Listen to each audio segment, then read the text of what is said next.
I want to talk to you today about 3 degrees that you do not need. You have your MD, you have your DO, and you're like, well, I think I need an MBA, or I think I just need to do this obesity medicine certification or the menopause certification, or, I really think I want to start coaching and I'm going to go and do 3 different coaching certifications before I get started just to make sure I really know my stuff. Doc, you don't need that shit. And let me explain what I mean. Because when I say that, and it's understandable, people have the wrong idea. And like I said, it's understandable. So is it that I gave them the wrong idea? Maybe, because I've never explained it, which is what I'm going to do now. And this came up because I had one of my clients who was telling me she was going to do a leadership certification, like a leadership course, I should say. And she immediately said, yeah, I know you don't think I need to do this, but, and I was like, whoa, whoa, whoa. First of all, I have never told you that because this was never relevant to her, but she does listen to my podcast. And I have talked before about, like, on my 2 year anniversary of Dr. Toya coaching, about my PMHC, my perinatal mental health certification, and how it's useless and how we don't need to get these extra certifications. So she thought that I had like this overarching belief that nobody who is a physician needs to go and get extra certifications. And that is not true. When I say you don't need extra certification, when I say you don't need the MBA, you don't need the obesity cert, you don't need the coaching certification, it's not because I don't believe in training. Come on. I'm a doctor just like you. And I actually believe in CME and like quality standards and evidence based. Like, that's not the thing. The thing is that usually when we say we're going to do this certification or do this course, it is oftentimes a form of procrastination. It is a manifestation of the fear to take a leap and therefore is a waste of time, because a lot of times you get it and then you don't use it because there was no clear goal. You never actually started doing the thing. So you don't know if you actually like doing it in its full capacity, but you spent all the time getting the certification or doing the course or whatever. And now it's time to use it. And you're like, well, eh, I don't think this is for me. And I'm not saying that if things don't work out, you made a mistake, because I love a good pivot. As I've said before, if it's not the thing, it will lead you to the thing. This is purely for the situations where action is being delayed because of lack of a certification. So let me go through the 3 of them to give more examples.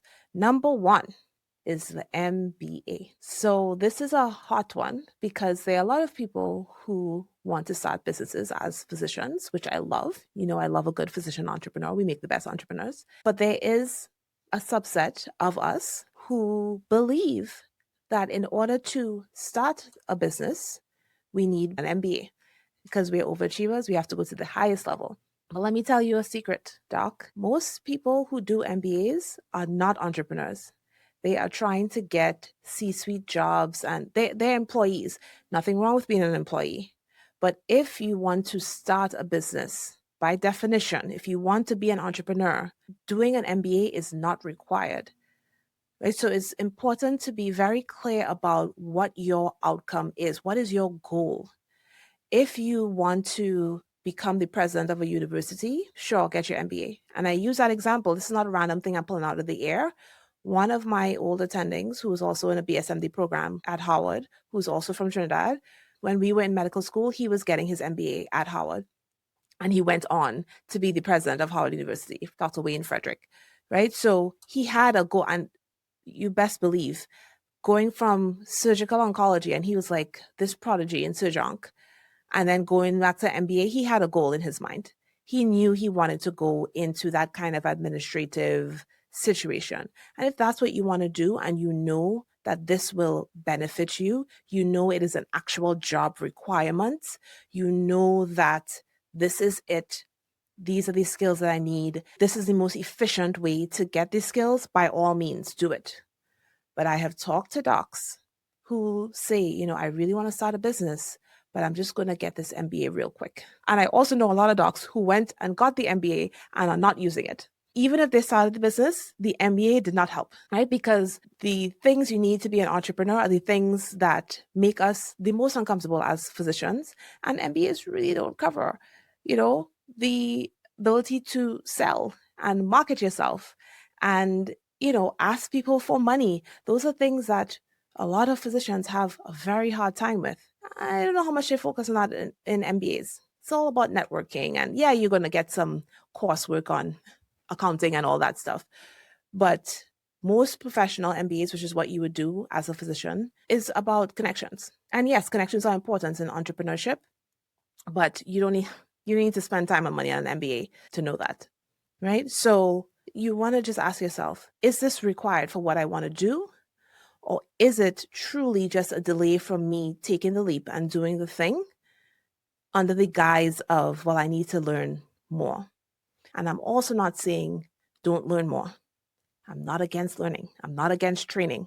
But do you need to go and get these extra letters to obtain that training? Is the degree going to actually forward you in what you want to do? Right? So that's the MBA. The next one is still in medicine. So it might be like, okay, well, she's not talking about why are you mentioning obesity certification? Because, that's medicine. So if I am a family doctor and I want to know more about obesity med, I should get the certification because that's what we do. If I'm an OBGYN and I want to integrate this into my practice, I should go get the obesity certification first so that I know it's safe. And nothing that I'm saying sounds ridiculous, except if it's a form of procrastination, except if you are collecting courses because you are unsure about your direction and you're like, well, let me just do this in hopes that you find out what you want. And that's not a good use of your time, doc. Get a coach. Come see me. We will work out what you actually want to do. We will look at your life and see where things fit, what is possible for you, what mindset shifts you need to figure out what you actually want. We will connect you with your desires, all of those things. But collecting certifications so that you will see what your next step is in this field is a waste of time and money.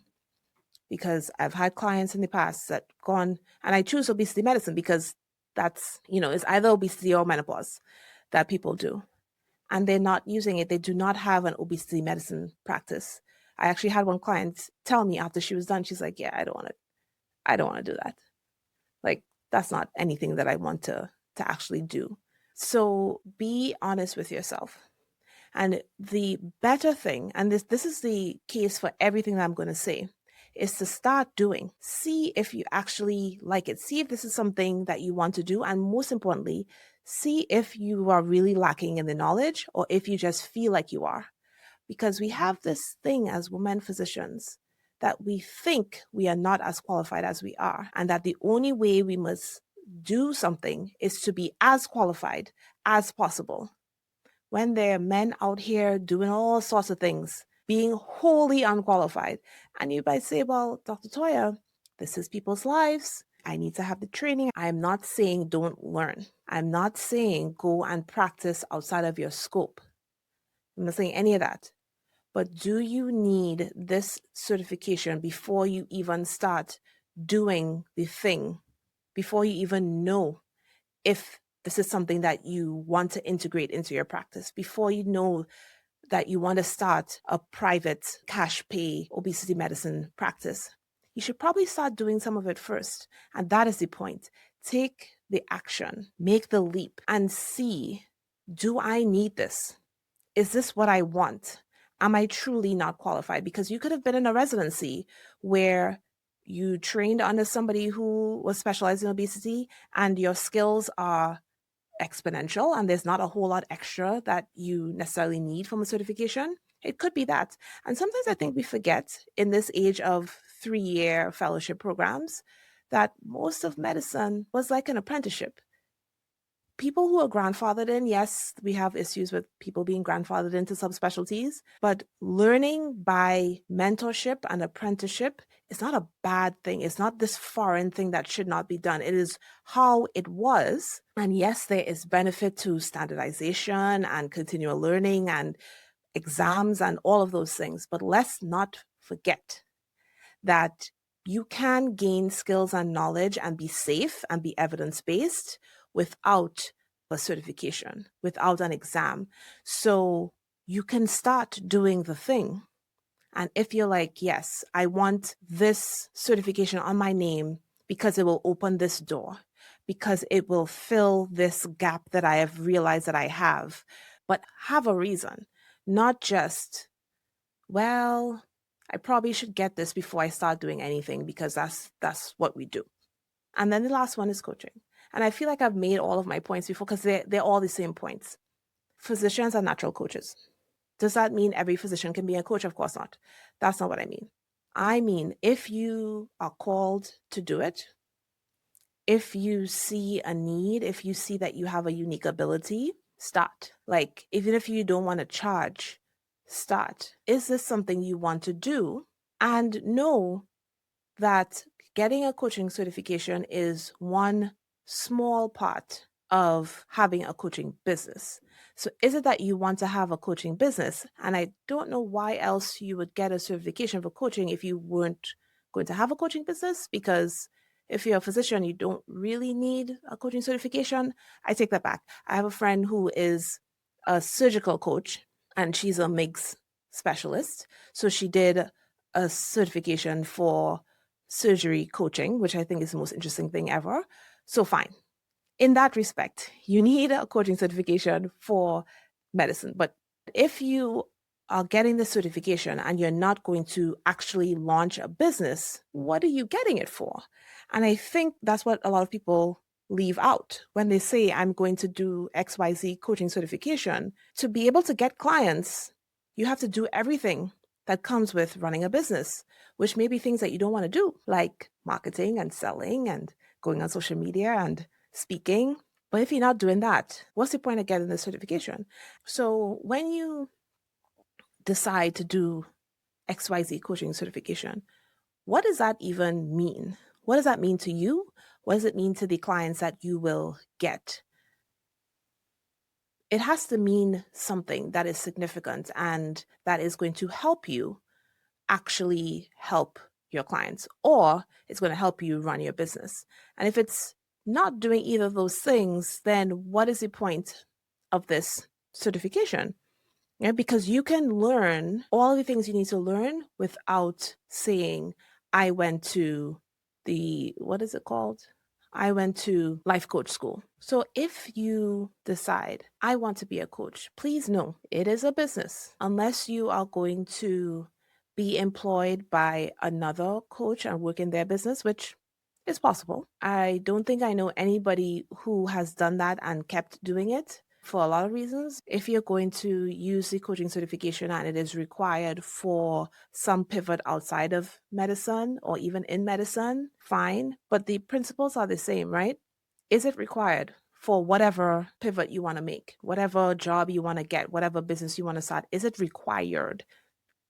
And then are you using it as a reason to not take action and start doing the thing? Is it just because you think you must be as qualified as possible in the eyes of whoever?